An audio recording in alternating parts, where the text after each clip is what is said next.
Olá, gente. Estamos aqui. Seja muito bem-vinda, muito bem-vindo. Você que está pegando aí esse vídeo em algum momento na sua vida, tá? Você vai estar acompanhando o que batemos um papo aqui no dia 4 de junho, às 17 horas. Tá? Então, você pode estar a qualquer momento acompanhando aqui, vendo. Tá? É uma alegria estar junto com você. Nós temos algumas pessoas que estão conectando ao vivo. Tá? E aí eu queria me dirigir especialmente a essas pessoas. Olá, Paulinha, Liz, boa tarde vocês. Vamos convidando aí as pessoas, chamando aí as pessoas. Meu irmão Gurgel está na área. E a gente vai seguir hoje aqui com mais uma passagem aqui no livro de Atos. Nós estamos andando aqui em Atos. Olá, Tereza, Marcos está aí também na área. Vamos lá. Olá. André também está aí. Muito bem, gente. Estamos aqui. Eu quero hoje convidar vocês. Hoje a gente vai ver um texto aqui massa. Hoje a gente está aí caminhando na época dos apóstolos. Nós estamos andando lá atrás, demos uma volta aí no túnel do tempo. Estamos andando lá na época dos apóstolos, pós-ressurreição de Jesus.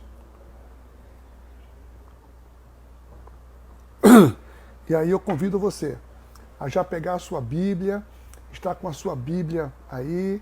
Olá, Silvana, olá, Eunice. Vamos pegando a Bíblia, cada um aí. Evânia também está conosco. Muito bem, gente. Vamos lá. Hoje a gente vai aqui, eu vou colocar aqui, a gente vai hoje seguir o livro de Atos, no capítulo 5. Isso. Marcar aqui, deixa eu fixar. Fixar isso aqui. Isso, muito bem. Olha só, Renatinha está na área. Cacá está na área também. Que bom. Você por aqui. Tia Musa chegou também. Isso aí, gente. Vamos conectando. Já vai começar. O bate-papo vai começar aqui. Esse tem sido o nosso tempo aqui devocional, diário, onde nós estamos agora aqui com uma leitura juntos aqui. Estamos lendo na Bíblia o livro de Atos dos Apóstolos. Temos aqui fatos interessantíssimos, temos histórias que trazem muitos princípios. Eu tenho dito sempre, a Bíblia não é um livro de histórias, embora tenha muitas histórias, mas a Bíblia é sim um livro de valores, um livro de princípios.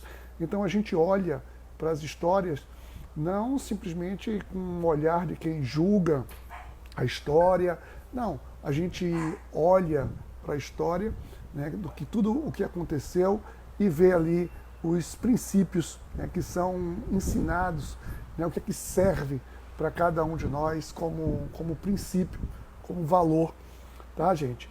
Então, lembrando a todo mundo aí que amanhã, sexta-feira, é dia de respostas. Então, se você tem perguntas para fazer, coloque na cesta, coloca na cesta de perguntas, que amanhã temos as respostas que serão dadas na cesta de respostas, tá? Então você pode aí depois no privado, pode mandar alguma pergunta. Nós estamos começamos a receber já perguntas, mas geralmente a turma deixa assim, na última hora mesmo, é que manda as perguntas, só para o pastor não ter tempo de fazer pesquisa nenhuma mesmo. Então tem que ser assim, aquela resposta bem na lata mesmo, tá? Mas tudo bem, estamos aí. Então, me manda aí se você tiver alguma pergunta, alguma coisa que você quer que responda. Olha, vou fazer o seguinte, vamos combinar uma coisa. Tem falado sobre isso, mas perguntas não é sobre as coisas que estão acontecendo aí no noticiário, não, né? Porque essa aí é mais difícil, às vezes, a gente ter respostas, né? Eu estou falando de perguntas que tragam dúvidas que a gente possa responder biblicamente. Então, obviamente, se tem alguma coisa que está acontecendo hoje, que está acontecendo aí no contexto da sociedade, mas que existe, né, uma interpretação cristã acerca do fato, a gente vai pegar aqui a partir das Escrituras, tá bom? Porque eu não quero fazer desse momento, como eu tenho dito, não é um momento de eu dar opinião. Opinião tem muita gente aí, tem dado muitas opiniões. Eu quero trazer aqui aquilo que eu creio a partir da perspectiva bíblica, tá bom? Então isso será amanhã. Hoje, vamos seguir aqui então. Hoje nós temos o livro de Atos no capítulo 5, tá bom? Então eu quero orar com você agora nesse momento. Vamos nos colocar aí diante de Deus. Pai, em nome de Jesus, é diante da tua bondade que nós estamos na convicção de que a tua bondade traz a cada um de nós um despertar para a verdade. Nós queremos andar na verdade e cremos que a tua palavra é sim a verdade. Então, abre-nos o entendimento da tua palavra. É o que te pedimos, Pai, em nome de Jesus. Amém. Amém. Olá, Vivi, você chegou. Que bom, está sentindo sua falta. Eu não vi Michele ainda entrar. Michele deve estar fazendo máscara. Lá eu não vi Michele entrar. Né? Mas olha, vamos lá. Capítulo 5 de Atos. Quem não esteve aqui ontem, né? Ontem nós vimos, né, obviamente, no capítulo 4, a gente viu aqui, tá, que, em que contexto está vivendo aqui. Esse aqui é um momento em que os discípulos eles estão ali pregando, né, e existe muita gente se convertendo, né. Esse é o início de tudo, é isso que está acontecendo aqui, e muitas pessoas estavam crendo e estava se formando então um corpo de unidade. As pessoas tinham unidade, né? As pessoas elas tinham harmonia.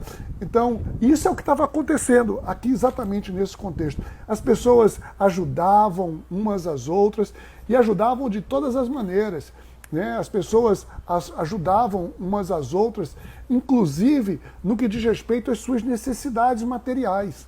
Tá? Isso era a prática aqui. Agora, a gente precisa só resgatar uma questão aqui, um entendimento, que é o seguinte, é bom para que a gente entenda isso. Essa prática de ajudar uns aos outros não começou com o cristianismo, né? Então o cristianismo uniu essas pessoas em torno de Jesus, tá? Mas essa prática de ajuda mútua, isso vem lá de trás, lá nos tempos de Moisés. Já os judeus, os hebreus, você depois pode ver em Deuteronômio, ali no capítulo 15, você tem diversas orientações de Moisés, quando ele está dizendo, né, que Deus dando as orientações de que não deve haver nenhum pobre entre o povo de Deus, né? E eles tinham, inclusive, uma questão que era o seguinte: a cada 7 anos era dado ali uma moratória geral, quem estava devendo, né, não estava mais devendo, então uns deviam ajudar uns aos outros. Não poderia haver entre o povo de Deus ninguém pobre. Tá? Então as pessoas se ajudavam mutuamente. Isso era um costume que vinha lá desde os antigos, dos hebreus. Então aqui essa questão só veio à tona. Tá? Porque é o seguinte: os judeus andavam como um povo, daquele povo, eles casavam entre eles e tudo mais. Ou seja, e essa noção de ajudar, isso sempre teve presente entre os judeus, né? Na história recente da humanidade, aqui para a gente, no pós-guerra, no século XX, também isso aconteceu muito. Os judeus, em todos os lugares que eles iam, se reuniam em colônias. Aqui no Brasil também foi desse jeito, e eles sempre se ajudaram mutuamente. Então, essa ideia aqui não foi uma ideia nova, não era algo novo aqui, era uma coisa que já vinha na cultura daquele povo. Tá? Então eles agora estavam unidos, estavam então exercendo esse princípio, tá bom? Só para que a gente contextualize aí, fique claro. Depois eu recomendo você, então, a leitura lá no, no livro de Deuteronômio, em Deuteronômio, no capítulo 15. Aí isso tudo vai ficar um pouco mais claro para você, com certeza. Tá bom, gente? Então, vamos lá. Vamos, aqui, aí pronto. A gente terminou justamente o capítulo 4 ontem. No capítulo 4 falava de Barnabé, né? O Barnabé, ele, no versículo 37, diz assim, ele vendeu um campo que possuía e trouxe o dinheiro e colocou aos pés dos apóstolos. Tá? Então eles fizeram isso. Ele fez isso. Então, aqui é só um exemplo, foi assim que a gente terminou ontem. E hoje, a gente começa o capítulo 5, justamente com uma história, assim, que para algumas pessoas é meio trash, assim, é meio polêmica. Né? Eu já vi algumas pessoas suscitando muita polêmica de, né, não, foi muito duro isso aqui, tudo. A história de Ananias e Safira. Tá? Mas é o seguinte, eu vou fazer aqui a leitura, né, desse texto, que diz o seguinte, diz assim, acompanhe comigo, né? Um homem chamado Ananias, com Safira, sua mulher, também vendeu uma propriedade. Ele reteve parte do dinheiro para si, sabendo disso também a sua mulher, e o restante levou e colocou aos pés dos apóstolos. Então, Pedro perguntou, Ananias, como você permitiu que Satanás enchesse o seu coração ao ponto de você mentir ao Espírito Santo e guardar para si uma parte do dinheiro que recebeu pela propriedade? Ela não lhe pertencia? E depois de vendida, o dinheiro não estava em seu poder? O que levou você a pensar em fazer tal coisa? Você não mentiu aos homens, mas sim a Deus. Ouvindo isso, Ananias caiu morto. Grande temor apoderou-se de todos os que ouviram o que tinha acontecido. Então, os moços vieram, envolveram seu corpo, levaram-no para fora e o sepultaram. Cerca de 3 horas mais tarde, entrou sua mulher, sem saber o que havia acontecido. Pedro lhe perguntou, diga-me, foi esse o preço que vocês conseguiram pela propriedade? Respondeu ela, sim, foi esse mesmo. Pedro lhe disse, por que vocês entraram em acordo para tentar o Espírito Santo do Senhor? Veja, estão à porta os pés dos que sepultaram seu marido, e eles a levarão também. Naquele mesmo instante, ela caiu morta aos pés dele. Então, os moços entraram e, encontrando-a morta, levaram-na e a sepultaram ao lado de seu marido. E grande temor apoderou-se de toda a igreja e todos os que ouviram falar desses acontecimentos. Vê, essa história aí parece uma história, né, pesada. Não é uma história, né? Você vê assim, pô, que coisa, mas precisava matar também, né? Só porque uma mentirinha ali de nada. Então nós vamos ver aqui esse episódio, vou ler aqui primeiro só essa parte, a gente vai ler esse episódio aqui. Acompanhem comigo, né? Acompanhem comigo. Os versículos 1 e 2 dizem que Ananias e Safira, eles também venderam uma propriedade. Mas aqui tem um grande detalhe, que é o seguinte, eles entram em acordo, os dois entram em acordo, tá? Porque o que estava acontecendo? Os discípulos, eles vendiam as suas propriedades e levavam aos pés dos apóstolos uma quantia qualquer para ajudar na distribuição. A pessoa podia levar ali, né, simplesmente o que elas quisessem. Elas não eram obrigadas a vender as coisas e dar aos apóstolos. A gente precisa deixar isso aqui bem destacado. Olha, eles tinham, sabe quais opções eles poderiam? Eles podiam não vender nada. Eles não eram obrigados a vender. Eles poderiam vender e não dar absolutamente nada. Eles não eram obrigados a dar. Eles podiam vender e dar uma parte só. Mas eles podiam também vender e dar tudo. O que eles não podiam é dizer que tinham vendido e estavam dando tudo e não estavam. Por quê? Estavam querendo sair de bonzinhos na fita, mas estavam enganando. Essa é a grande questão. Essa é a questão da moral aqui nesse texto. E olha, e Pedro, né, nos versículos 3 aqui, versículos 3 e 4, mostra que Pedro questiona a Ananias justamente por que eles decidiram isso. Por que eles decidiram mentir ao Espírito Santo se eles não eram obrigados a dar? Se eles não tinham obrigação nenhuma. Olha só, Pedro diz assim, ó, vê, como é que você permitiu que Satanás enchesse o seu coração a ponto de você mentir ao Espírito Santo e guardar para si uma parte do dinheiro? Ela não lhe pertencia? Essa parte não lhe pertencia?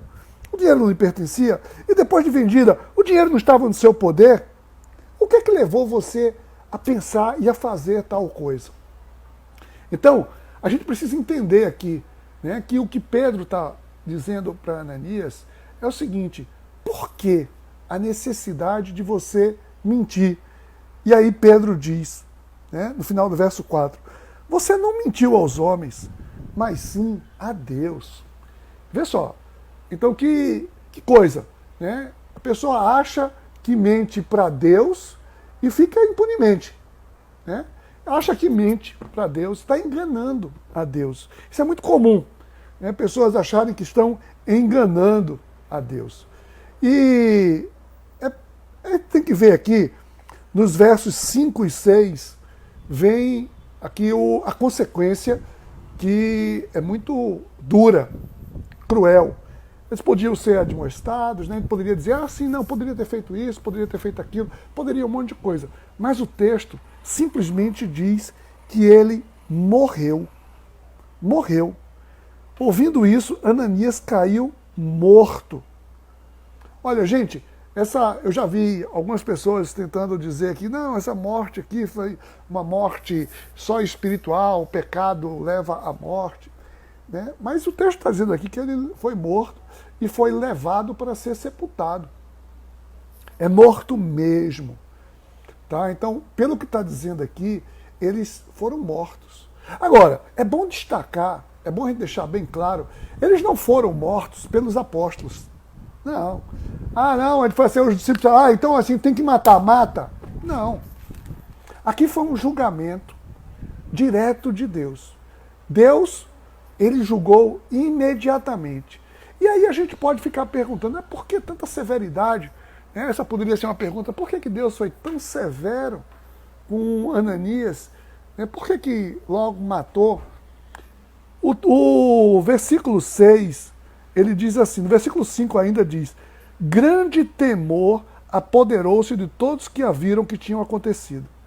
Ou seja, percebe que aqui estava existindo um momento de unidade, aqui estava existindo um momento de harmonia. E se alguma coisa quebra essa harmonia, ou seja, eles já estavam sendo perseguidos pelos religiosos, pelos outros, pelos judeus que não haviam se convertido, e isso poderia causar um esfacelamento. Eles iam dizer assim, né, olha, eu estou vindo aqui para esse grupo, essa turma é igual aos corruptos lá, o que eu vou fazer aqui? Então, poderia gerar ali poderia ser a morte da unidade da igreja. Ali poderia ter acabado completamente. Eu acho que essa morte aqui, eu só acho, tá? Aí é uma opinião minha, estou deixando claro que é uma opinião minha, eu acho que foi uma morte pedagógica, e a gente vai falar um pouco mais sobre isso. Mas dos versos 7 até o 10, mostra o seguinte, né, que não foi só Ananias, Safira também, sobrou para sua esposa também. Tá? Foi a vez de Safira.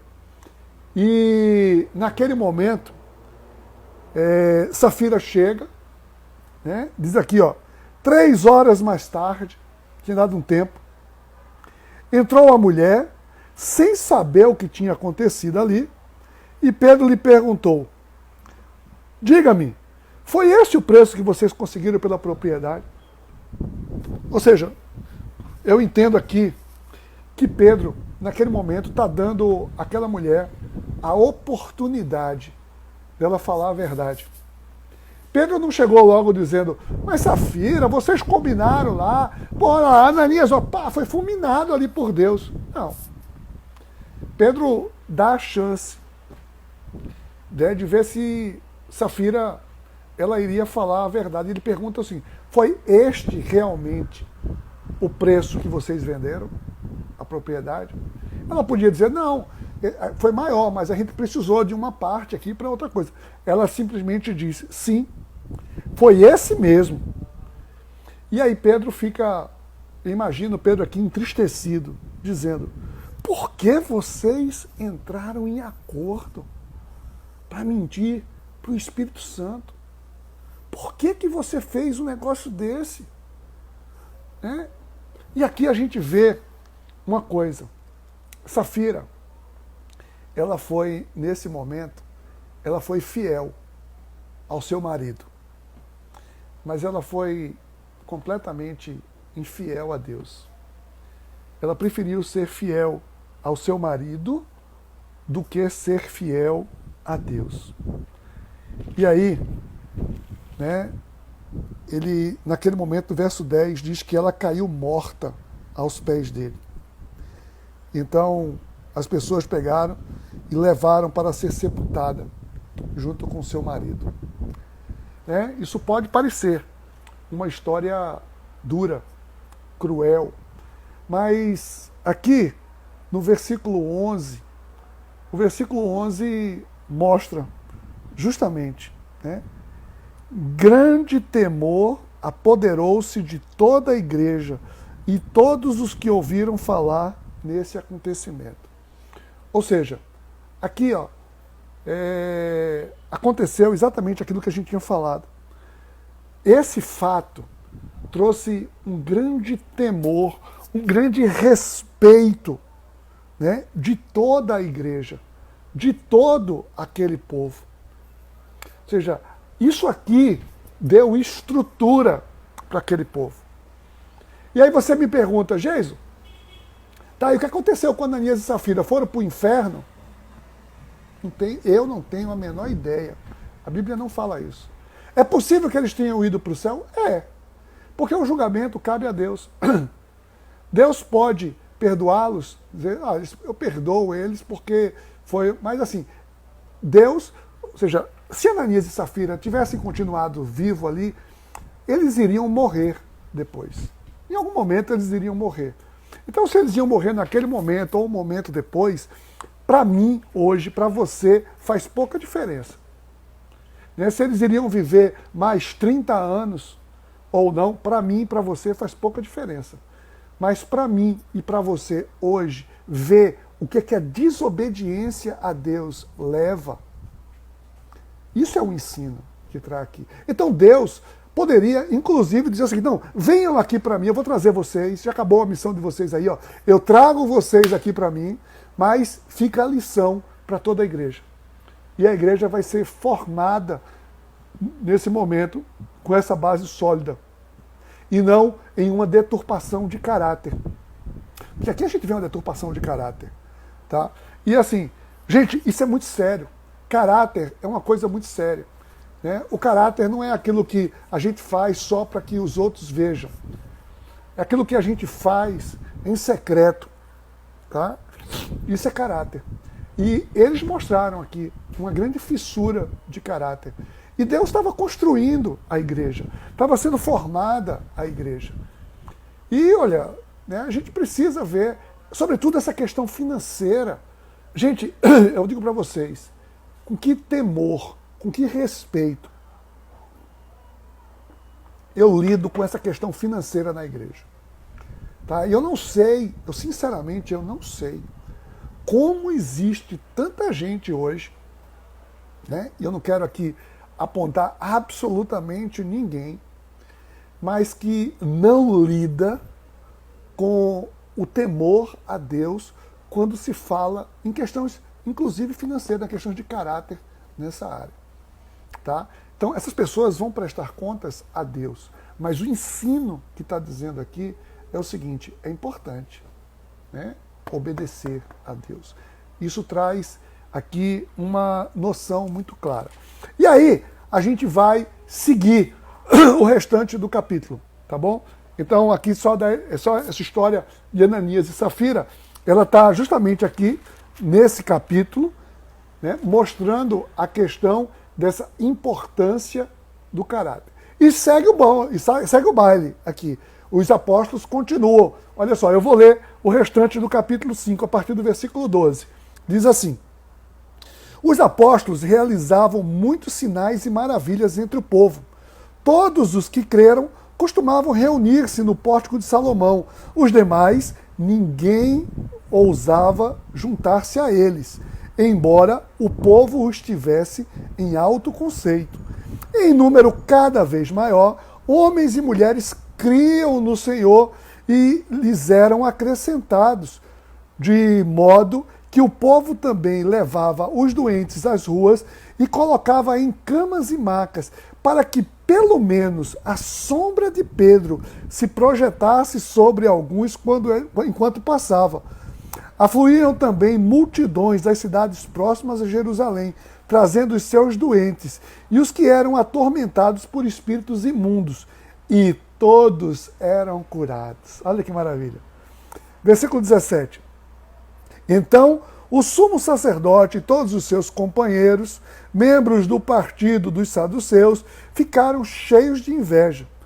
Por isso, mandaram prender os apóstolos, colocando-os numa prisão pública.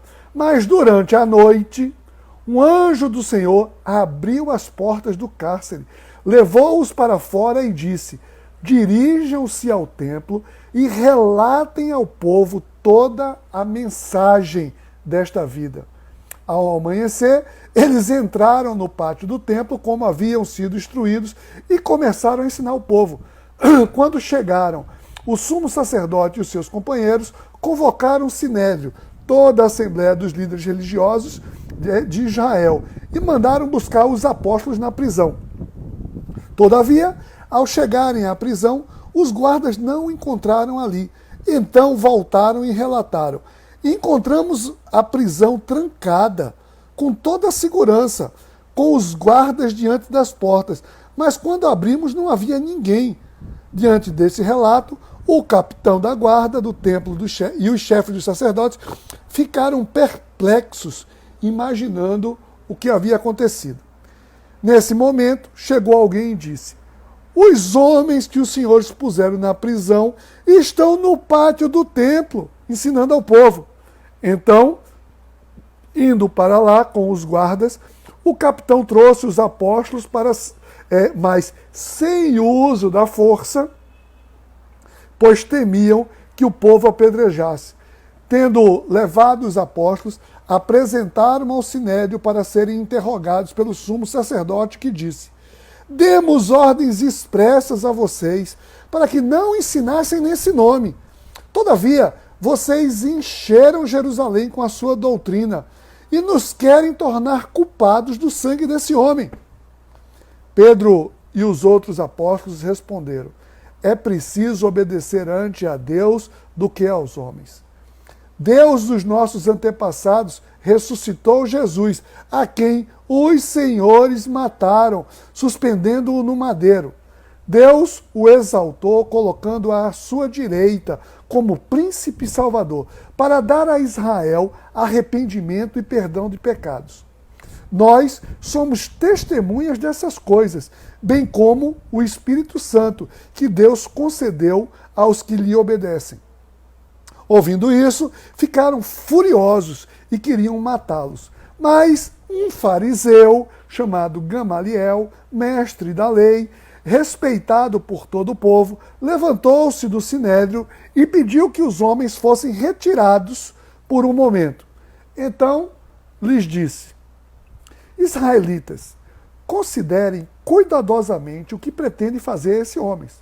Há algum tempo apareceu Teudas, reivindicando ser alguém, e cerca de 400 homens se juntaram a ele.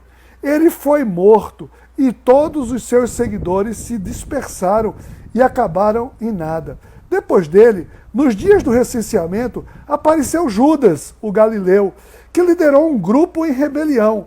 Ele também foi morto e todos os seus seguidores foram dispersos. Portanto, nesse caso, eu os aconselho, deixem esses homens, né? E seus seguidores. Portanto, nesse caso, deixem esses homens em paz e soltem-nos. Se o propósito ou a atividade deles for de origem humana, fracassará. Se proceder de Deus, não serão capazes de impedi-los, pois se acharão lutando contra Deus. Que discernimento. Aí no versículo 40, eles foram convencidos pelo discurso de Gamaliel. Chamados os apóstolos, mandaram açoitá-los. Depois ordenaram-lhe que não falassem no nome de Jesus e os deixaram sair em liberdade. Os apóstolos saíram do sinédrio alegres por terem sido considerados dignos de serem humilhados por causa do nome. Todos os dias, no templo e de casa em casa, não deixavam de ensinar e de proclamar que Jesus Cristo é o Cristo. Que Jesus é o Cristo. Gente, olha, aqui parece que a história se repete um pouco, né? Aqui a gente vê no verso 12 que os discípulos apóstolos estavam ali. Eles estavam cheios do Espírito Santo. E eles qual era o meu papel aqui? O meu papel é pregar e curar. E eles saem ali. Os versos 12 e 13 diz que, olha, eles estavam juntos. E os que criam, diz ali, os que criam estavam se reunindo, estavam todos juntos. E aqui diz também que dos demais, ou seja, os que não criam ainda, respeitavam bastante. Ou seja, existe aqui já um respeito. Ou seja, existe, estão seguindo os que creem já estão seguindo. E os que não creem, pelo menos, já respeitam. Tá? E aí mostra que aumentava toda a fé e a repercussão de tudo aquilo. Né? Nos versos aqui 16, olha, verso 16 diz assim: afluíam multidões das cidades próximas a Jerusalém, trazendo seus doentes e todas aquelas pessoas que eram atormentadas por espíritos imundos. Gente, já estava aquele mesmo mover que acontecera antes, quando Jesus estava curando, agora estava com os discípulos. As multidões estavam vindo já de lugares vizinhos, aumentando a fé, aumentando aquela repercussão, e não tinha outra. A turma era curado. Diz aqui, muito interessante, no verso 15, que a fé do povo, vê, isso aqui não é superstição, a fé do povo era tão grande que se não dava para levar até Pedro, para que Pedro impusesse as mãos, eles colocavam ali, sabendo que só a sombra de Pedro passando, eles criam tanto no poder que estava com aqueles discípulos, e os discípulos estavam cheios do Espírito, que as pessoas diziam, não, se eu ficar aqui ó, contra o sol, a sombra desse cara passando aqui já é suficiente, a turma vai curar. Vê a fé que o povo estava. Né? Então, aqui seguiam sim os milagres, tá? E tudo aquilo ali estava se repercutindo. E o que acontece nisso? Quando eu disse que a história se repete, é porque a gente já tinha visto lá no capítulo 3, a gente viu no capítulo 4, a gente viu o quê? Os religiosos lá, o sumo sacerdote, tudo, né, ali dando seus fricotes. E aqui diz no versículo 17, o sumo sacerdote e seus seus companheiros, né, aqui, a turma dele, os membros dos saduceus, ficaram cheios de inveja. Aqui está revelado qual era o principal motivo que eles estavam perseguindo os discípulos de Jesus? Era a inveja. Era inveja. Eles tinham inveja de tudo que estava acontecendo. E aí, no verso 18 aqui, diz que eles mandaram, foi prender os apóstolos mais uma vez. Mas, gente, vê que coisa legal aqui, né? O verso 19 e 20 mostra que o que estava acontecendo naquela localidade não era uma ação só de um grupinho. Era uma ação de homens movidos pelo Espírito Santo de Deus. Era o Espírito que estava naquela jogada. Era o Espírito Santo. A turma estava fazendo aquilo ali pelo Espírito. O Espírito estava agindo. E aqui mostra, nos versos 18 e 19, né, que, né, a partir do 19 diz assim, durante a noite veio um anjo. Um anjo veio e abriu as portas. Mas o anjo deu uma missão. Né? Ou seja, o anjo libertou e disse, dirijam-se ao templo e relatem ao povo toda a mensagem. Olha, aqui traz uma coisa muito interessante. Né? Essa libertação, ela é acompanhada com uma missão. Ele libertou e disse, olha, mas vocês têm uma missão. Os discípulos podiam estar morrendo de medo, e ao ser liberto, podia, ó, todo mundo, né? Vamos fugir daqui, porque senão os caras vão pegar a gente amanhã de manhã, né? Não. Eles fizeram o quê? O verso 21 mostra a obediência daqueles homens. Olha que coisa interessante. O verso 21 diz, pô, os caras tinham acabado de ser presos, pô. O verso 21 diz, ao amanhecer, eles entraram no pátio do templo como haviam sido instruídos e pá, começaram a ensinar o povo. Eu acho isso massa. Né? E aí, logo depois, né, porque a gente poderia achar aqui que eles estavam se escondendo, né? Os versos 24 até o 25 mostra que isso vai causar uma perplexidade. Os caras estão lá, vê lá, verso 22 diz assim, né? Verso 22, ó, quando eles chegaram à prisão e não estava ali, então voltaram e relataram, encontramos a prisão trancada, mas não tinha ninguém. E os sacerdotes e chefes ficaram perplexos com tudo aquilo. Eu acho barato quando o Espírito Santo causa perplexidade aqui assim nos incrédulos, né? Causa essa perplexidade. E aí, logo naquela hora chegou um cara e disse assim, olha, mas os homens, sabe onde é que eles estão?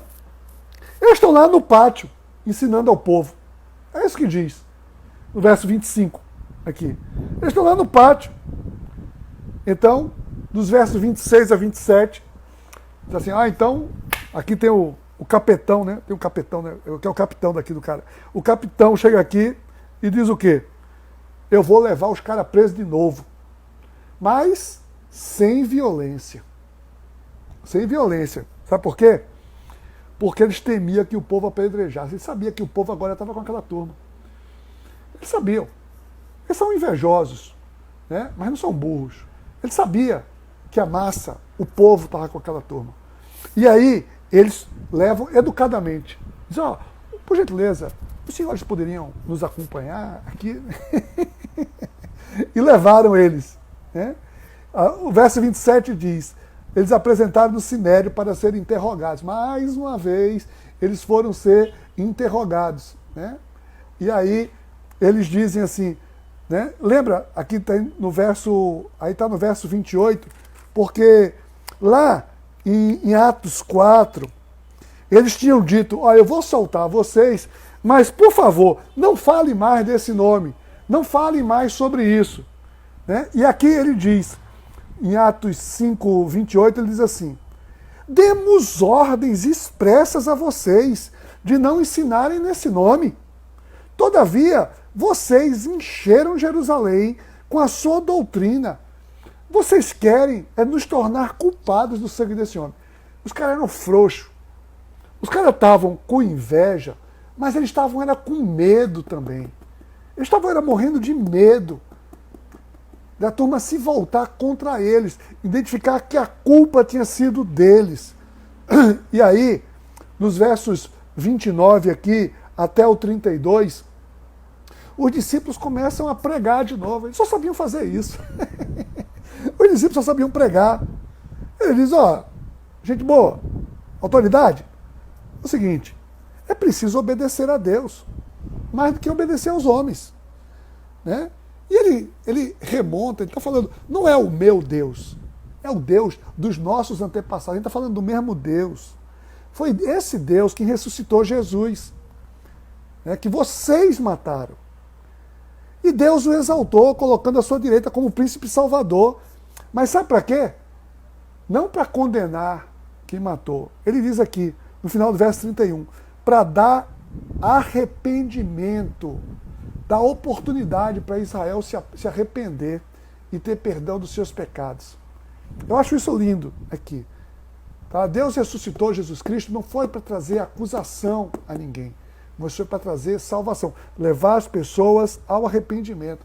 E ele diz, ó, sinto muito, mas a gente é testemunha disso. E, né, bem como do seu Espírito, que é dado àqueles que obedecem. Aqui é pura obediência. Tá?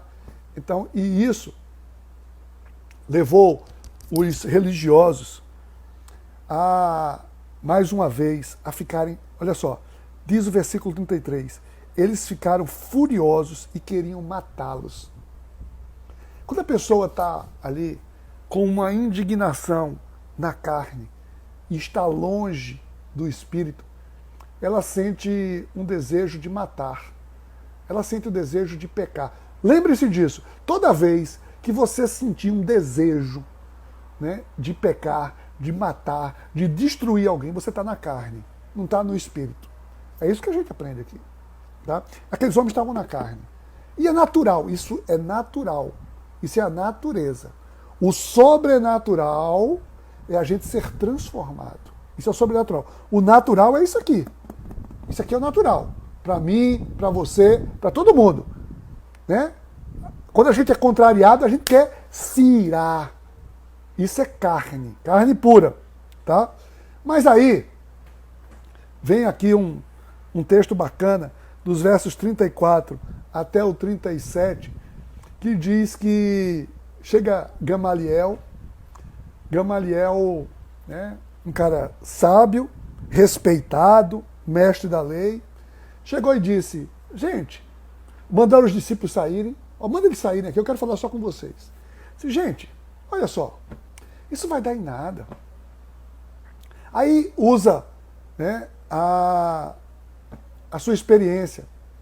Ele diz, olha, vamos usar aqui, vamos ver o que já aconteceu, o que tem acontecido.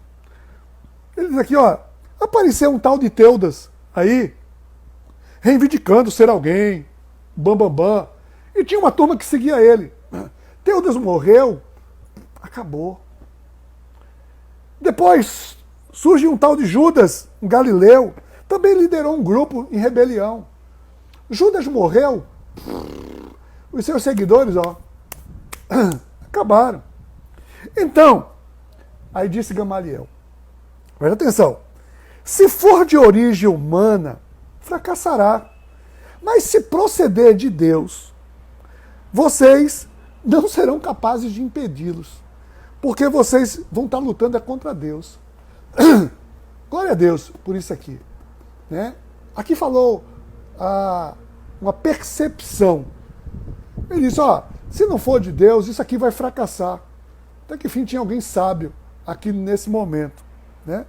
E aí, no versículo 40, mostra que os caras destilaram o seu ódio.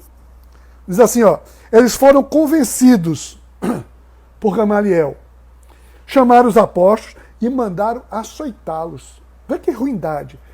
A maldade estava ali. Disseram assim, não, tudo bem, a gente não vai matar esse cara não, mas pelo menos a gente vai dar uma chibatada neles aqui.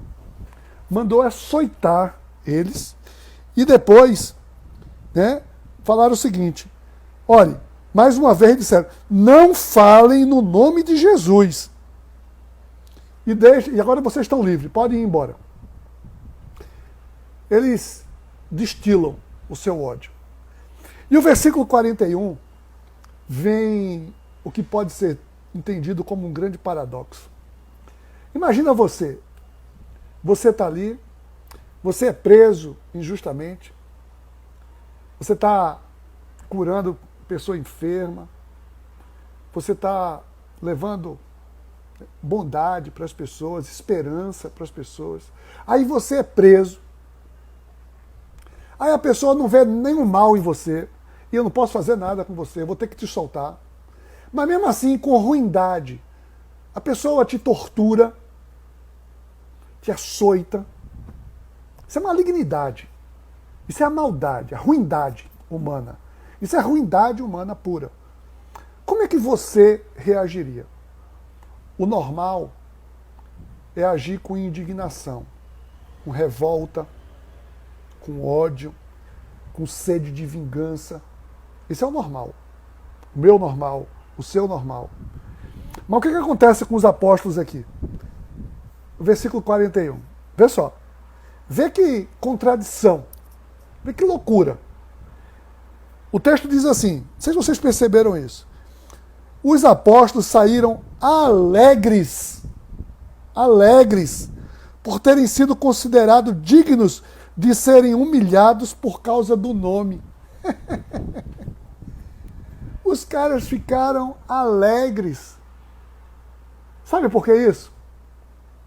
Porque agora, imediatamente, veio na mente deles, sabe o quê? Um ensino de Jesus. Um ensino que está lá, nas bem-aventuranças, no Sermão do Monte. Está lá. Vamos lá, junta aí, pega a tua Bíblia aí. Vai lá em Mateus 5. Deixa eu abrir aqui. Vai lá em Mateus 5, vamos lá. Mateus 5, cadê? Mateus 5, versículo 11. Acompanhe comigo.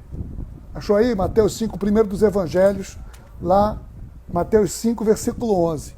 Vê o que Jesus disse, a certa altura. Bem-aventurados, ou seja, felizes, serão vocês quando, por minha causa, os insultarem, os perseguirem e levantarem todo tipo de calúnia contra vocês. Alegrem-se e regozijem-se, porque grande é a sua recompensa nos céus, pois da mesma forma perseguiram os profetas que viveram antes de vocês. Percebe? Que Jesus disse, olha, quando você for perseguido por causa do meu nome, fiquem alegres. E foi exatamente isso que os apóstolos fizeram aqui. Eles se alegraram. Eles entenderam tudo isso. Eles estavam com isso impregnado na vida deles. Esses homens estavam cheios do Espírito Santo. Esses homens não estavam apenas defendendo uma causa, não era apenas um idealista. Isso aqui não era uma ideologia. Não. Aqui não tem nada a ver com esquerda, com direita, com ideologias que terminam em si mesma. Aqui estava falando do reino, de princípios do reino. É algo muito maior. Percebe aqui que é algo grande. Jesus disse, quando for por minha causa, alegrem-se. É assim mesmo. E Deus vai recompensar cada um de vocês. E aí, no versículo 42, né, segue o baile. Segue o baile. Olha só. Todos os dias, no templo e de casa em casa, não deixaram de ensinar e proclamar que Jesus é o Cristo. Não foi chibatada, não foi tortura, não foi nada que os impediu, porque isso estava enraizado neles. Isso estava no sangue deles. Gente, esse é o capítulo 5 de Atos. Aqui a gente pode tirar muitas lições, né? São lições fantásticas. E a gente viu lições do tipo, né, na história de Ananias e Safira, a gente tira a lição de que a gente não pode tentar enganar a Deus, jamais. Isso traz consequências para a nossa vida. A gente vê depois aqui, né, no versículo 12 até o 16, aqui mais ou menos, a gente vê que eles cheios do Espírito Santo e de obediência, os sinais acontecem, os milagres acontecem. Isso é outro ensino que traz aqui para a gente. Depois a gente vê no episódio de que eles são libertos da prisão, do cárcere, a gente falou isso. Toda libertação, o Senhor nos liberta, é para dar a gente uma missão.